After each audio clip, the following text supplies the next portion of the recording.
Welcome back to the Suburban Ford 7 Sportscape. High school football entering the win or go home time of the year. It's the playoffs. So to talk a little bit about the playoffs, I've invited Lorne Plant and Tom Markowski from State Champs Network TV. They've been providing us with tons of great highlights on our Friday night 7 in the Zone show. Look at all the plugs I just gave. Appreciate that. Should I get paid per plug? I should probably. You should. Yeah.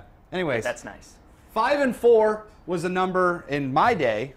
If you went 5-4, you probably weren't making it to the playoffs. So 6 wins, the mandatory win 6, you're in of the 9 games you play. 5-4 on the cusp. But I'm looking at this right here. There's 40 at-large teams this year. That seems like a high number. By far the most. We had 27 last year, which was a high number. It's almost like the new norm now, 5-4 instead of 6-3. Why is that? Yeah, and it's crazy. So for those who don't understand how high school football playoffs are determined, so it's determined by wins and a computer point value, right? I need these notes because this is crazy. It's calculated for each team based upon its record and strength of schedule. Top 256, including all teams with 6, are automatically in. So these 256 are ordered by enrollment, divided into 8 divisions, 32 teams each. Wow. That means that there are teams that could qualify with 5-4 records. But now it's insane. 15% of the field have less than 6 wins. That's staggering to me, because then it also, I don't want to say it waters down the field, but it certainly gives a team Strength of schedule. Strength of schedule and parity throughout the state, especially in southeast Michigan with all the 5-4 teams. Novi, there's so many. Howells, another one. Utica Ford, it's just a slew of them. Yeah. Well, let's take a look at some of these first-round upsets, if you will, talking about that parity. Well, you got a couple of teams out there that should be. I think in Division I you had West Bloomfield, who's 9-0, but the OAA, the division they're in, is down this year. You got Novi, perhaps the team that they'll play in the first round. They'll be announced officially later, but Novi's really played a great schedule. They started 0-3. They've won 5 out of 6. I think they're a hot team, and I think they got a chance for the upset. Beating West Bloomfield, I don't know. You talked about, I ran into at the city Yes. city championship game at Ford Field, and you talked about there's a website out there with a guy who's got Right.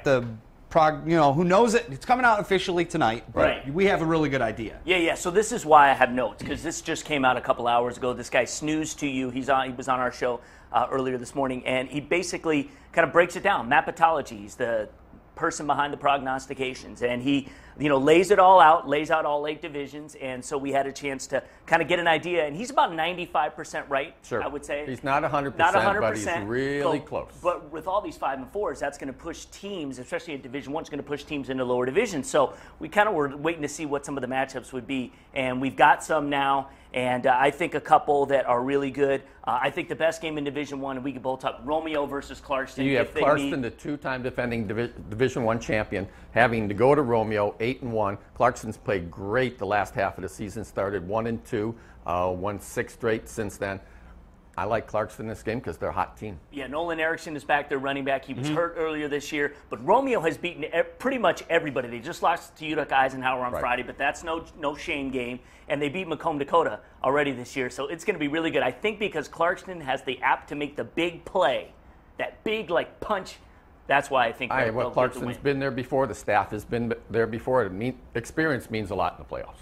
I love high school football playoffs. It's great. It's just the coolest time of the year because it really is the only time during the season that it is win or go home. Absolutely. And even in Division IV, you have Country Day and Cranbrook, right? 2 schools you don't think of as football schools at all, but Country Day is not a football school. Well, no, they win the state. They go to the state finals. They do, but I mean in terms of because Division IV is not considered like Division I in terms of powers if they played a Division I squad. But no, you're right, absolutely. Country Day, I give them props. They haven't played in 20 years. They used to play all the time. Right. But they haven't played in 20 years. And Country Day and Cranbrook, it just makes sense that they would play each other. Cranbrook's 8-1.